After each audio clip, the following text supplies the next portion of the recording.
আসসালামু আলাইকুম। শুরুতেই খেলার খবর। ক্ষতবিক্ষত ইন্ডিয়া এবার জিম্বাবুয়েকে ১০০ রানের বিশাল ব্যবধানে হারালেন বিশ্ব চ্যাম্পিয়ন ইন্ডিয়াকে। জিম্বাবুয়ে প্রথম ম্যাচে হারের স্বাদ দিয়েছিলেন। সেই ক্ষতবিক্ষত ইন্ডিয়া এবার ১০০ রানের বিশাল ব্যবধানে হারালেন।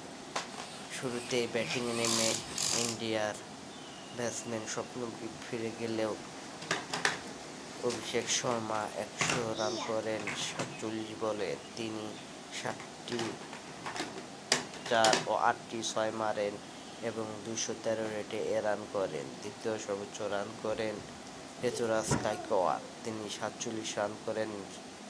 তিনি ৭৭ রান করেন ৪৭ বলে। তিনি ১৬৩ রেটে রান করেন। তিনি ১১টা ৪ ও ১টি ৬ মারেন। দ্বিতীয় সর্বোচ্চ রান করেন ৪২ রান ভারত ব্যাটসম্যান। এতে ইন্ডিয়ার রান দাঁড়ায় ২৩৪ এবং ব্যাটিংয়ের জবাবে জিম্বাবুয়ের কোনো ব্যাটসম্যান বেশি রান করতে পারেনি। মাধবসাবা সর্বোচ্চ ৪২ রান করেন। এতে ইন্ডিয়ার পক্ষে আর কোনো জিম্বাবুয়ের ব্যাটসম্যান পক্ষে না দাঁড়াতে পারলে জিম্বাবুয়ে ১৩০ রানে অল আউট হয়ে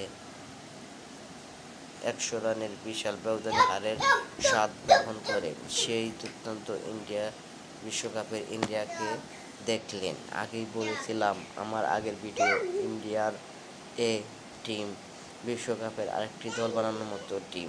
সেটাই প্রমাণ দেখালেন ইন্ডিয়ার ব্যাটসম্যান ও বোলাররা। ইন্ডিয়ার পক্ষে দুজন বোলার তিনটি এবং আরেকজন বোলার ২টি উইকেট নিয়ে জিম্বাবুয়ের ব্যাটিং লাইনআপকে ধসিয়ে দেয়। বাংলার প্রকৃতি এই চ্যানেলটি আপনাদের পছন্দ হলে বেশি বেশি লাইক ও সাবস্ক্রাইব করবেন এবং চ্যানেলটি বেল বাটনে ক্লিক করে আমার পাশে থাকবেন।